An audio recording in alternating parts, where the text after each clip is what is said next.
JKB back with another episode. Today on the show I'm reviewing Tesla Force. Thank you to the publisher for the review copy. Tesla Force is a rogue-lite top-down shooter, and I should add it's a twin-stick shooter with up to 4 players. In terms of the story and the tone of the game, you're going to get a Lovecraftian bit of horror out of this, with monsters from all sorts of lore from that genre. If you've ever seen Ghostbusters, you know the character of Egon, and in this, Tesla is sort of playing an Egon-type character who's the developer of these over-the-top tools and weapons that you'll use to take on the enemies. Now, what's important in this game is to know that it is procedurally generated, and it's all about leveling up your characters and going on to the next level and trying to survive as long as possible. So at the beginning of the game, you do get a little bit of the story in place, and it kind of reminds me of a comic book come to life. Due to the nature of these arcade type games, you're not going to get really a deep story here, but what's here is interesting,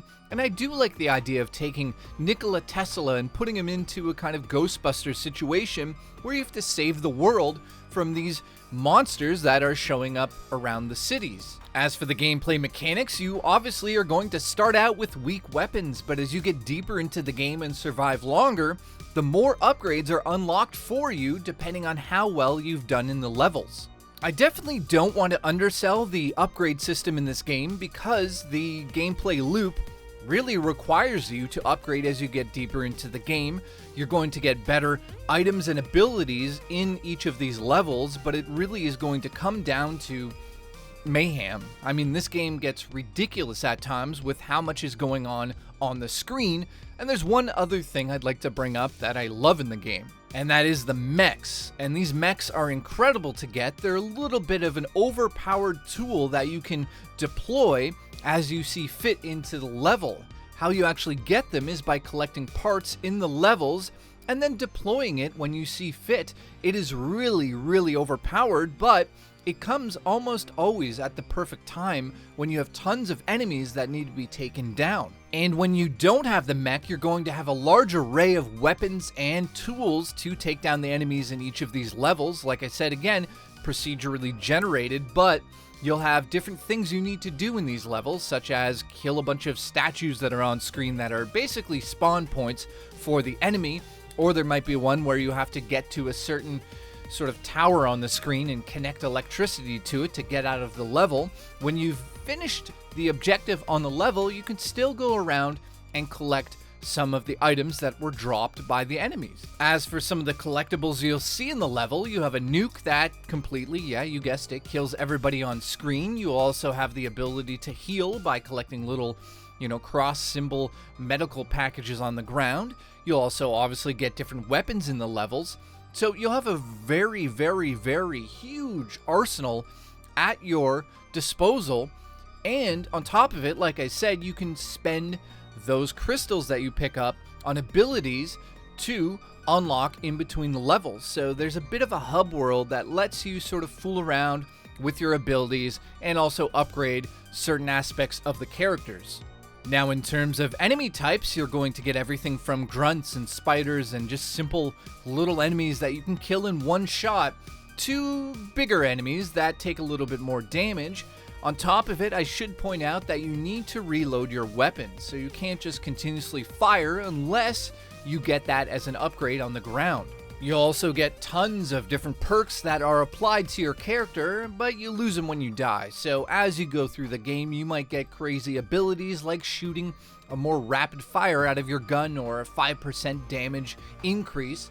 Those are regular, and you're going to have tons of those attached to your characters as you get deeper into the game and also used to the game, because at the beginning you're like, what is going on? And if you don't know it's procedurally generated, you're assuming, okay, it's just a level game, but no, it just keeps going and does become a little repetitive, but I'll get into that kind of in a second. I definitely have the foresight to know that some people out there might love this gameplay loop, the idea of just simply going to a game, shooting up a bunch of enemies, collecting upgrades, and becoming more powerful. Kind of reminded me of something like Diablo, and those types of games are very addictive to me because you're collecting loot and you're getting stronger and your character is growing, and that's the important part of this game. Does that game loop work?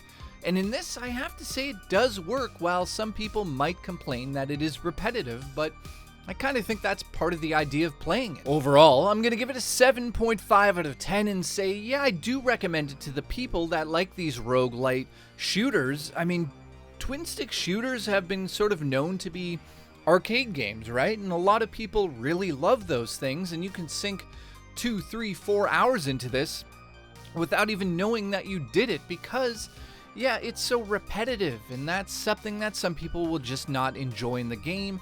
But me personally, I'm a type of person that loves Diablo and just loves going into the same thing, killing the same enemies, turning on a game and doing the same thing over and over. I don't know what it is. I think it has to do with the fact that I'm upgrading my character in between, and also I'm seeing how far I can get without dying. That's the point of roguelite games. You want to see and really challenge yourself. How far am I going to get?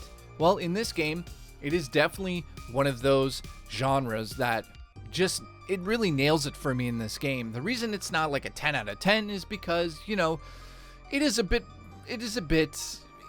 rough around the edges in terms of its design, and some of the graphics aren't going to blow your mind. So it's not visually stunning, it's just a fun dual stick shooter. The last thing I'm going to bring up is the music. Now, the gameplay loop is a lot of fun for me, while repetitive for others, but the music really makes you stay and play it longer. It's really catchy. The theme song to the game absolutely captures the theme and the sort of tone that they want to project into the game, and you could tell that the people that made this weren't simply making a game just to make a game. They like the lore, they like making video games that are addictive, because they definitely nailed that aspect down, and they want you to continue to play. And guess what? I'll be playing this even after I review it. So thank you so much for watching. Please subscribe, and if you really want to help me out, you can hit the like button too. And I'll see you in the next episode of JKB.